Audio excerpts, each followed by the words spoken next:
دا یو واقع نه ده، مسلسل واقع دي. د کوټې څومره ګلیاین د هغه نه زیات چیک پوسټونه دي.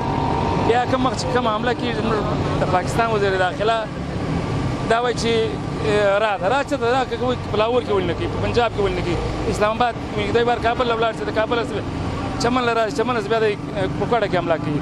وزیر داخله برای پرس کابل د لشکر جنگوي دي، شته د دومره معلومات ته د خلاف کاروي ولې نه کوي. دا د پښتون سرکشي روانه ده. که د را ده بیا خو ته د هغه ځای سفارت خانې والا راوغواړه، یاداشت هغه ته ورکړه چې دا د ستا د ملک زما په ملک کې مداخلت کوي یا دا مسله ده. دا هېڅ نشته، صرف د پښتون سرکشي روانه ده. دلته د ملک شپږ دېرش ادارې دي، جاسوسي ادارې. دا جاسوسي ادارې څه کوي؟ و دوی ته ولې د دې پر وخت اطلاع دی؟ د دې څه ولې پر وخت دغه نه وي؟ سپیک یو ډرامه جوړه کړې ده، یو ډرامه روانه ده. دا سپیک د وجې څه د هر څه چې کېږي، نو سپیک خو دا دوی ټوله جوړېږي پنجاب کې، او دهشتګردي کېږي په پښتون وطن کې.